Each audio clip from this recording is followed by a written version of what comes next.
and now on to our game of the day, which of course is Monday Night Football. The Patriots, who are 8-4, 5-0 on the road, have not lost a game yet. That's impressive. At the Bills, who are 7-4 and 3-2 at home.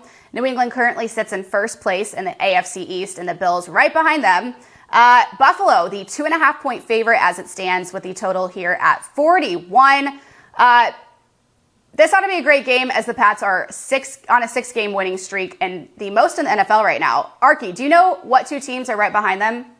Who? As far as winning streaks?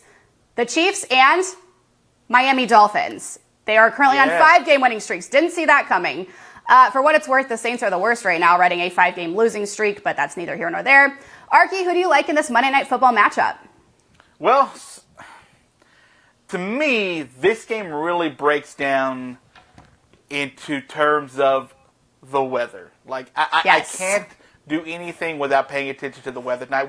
There's a good chance we're going to get some lake snow tonight in Orchard Park, and I'm really excited about seeing the game. It's sort of why you've seen this total go from 44 to 43, now to 41. It keeps going lower and lower and lower because the temperatures keep dropping. The forecast keeps saying you're going to see a lot of rain today in the early afternoon, some possible lake snow throughout the game. It's going to be really chilly. And check this out, winds from 20 to 40 miles an hour throughout the game. Like, that's a no from me. It's a no from me too, dog. Got to be honest with you. And I'm surprised that the number still stays this high. So I'll just go ahead and tell you now, take the under 41. Because these two teams are going to have to run it, and they're going to have to be able to execute that way to win.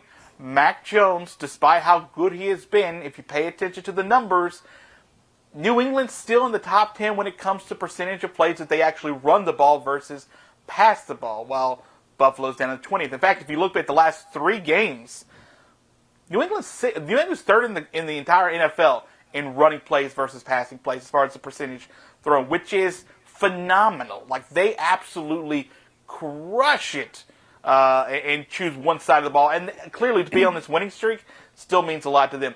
Buffalo, despite the number of runs that they have, they're still a pretty good rush offense when they commit to it, and they'll have to commit to it tonight. I think it's sort of a team that can keep the turnovers as few as possible. No one's going to be able to really overcome a bunch of these tonight in this game to win it. The kicking game is going to be kind of a mess and a disaster. So I really like the team that's going to be able to best run the ball tonight in this game to be able to win it. And I kind of like Buffalo to be able to stop New England's streak. They're going to lose the game at some point.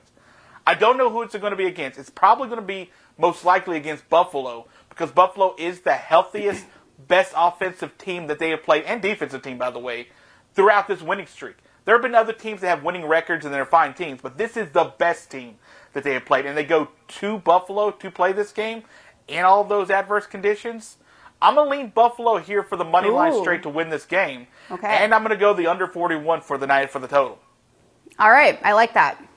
The Bills are obviously, they've had time to prepare for this because the last game they played in was against the Saints on Thanksgiving, so they've had their rest for sure. But here's the thing. The Bills have been too inconsistent this year. I know they're 7-4, but they've been too inconsistent for me to have enough confidence in taking them over a team that has looked consistently great, who is now looking to pick up their 7th win in a row. The Bills' last few games have gone win, lose, win, lose, win, lose, win in their last 7. So I guess they would be consistently inconsistent. The Patriots' 6 straight wins. They are outscoring their opponents an average of 35-11 and have shut out their last 3 opponents in the second half completely. So they're doing pretty well on that end. I'm excited to see these young guns battle it out in Mac Jones and Josh Allen. Allen currently sits in 7th in passing yards, and he is tied for 3rd in touchdowns. Meanwhile, Jones isn't too far behind him, currently ranks 10th in yards and tied for 13 in touchdowns. So last season, the Bills won both of their games over the Patriots, but the good news is this year they get a quick turnaround as they play each other again in 2 weeks. So it'll be a quick one there. As for the spread, New England is 6-0 against the spread in their last 6, and the Bills are 4-0-1 in their last 5 against AFC East opponents. The total in this one hit the over in 6 of the Patriots' last 8 games. It is going to be cold, as you said, so the weather could absolutely play a factor, and I think it will. But I actually do kind of like the over here of 41. I know that sounds wild. I'm also going to go the opposite direction of you, and I'm going to ride with New England on the spread at +2.5. I just think they are on a roll right now. I know it's going to be at Buffalo, and freezing, but New England's used to the weather. Yeah. It's nothing new to them. So Yeah, give me New England plus 2.5. Yeah, and they haven't really seen much of it this season. They had a really rainy game, obviously, against Tampa Bay, and that sort of messed with them a little bit, but that was a really tight game. Going on the road is something different. Listen, New England number 2 in the NFL when it comes to percentage of plays run on the road too. I can see where you're going with on that one.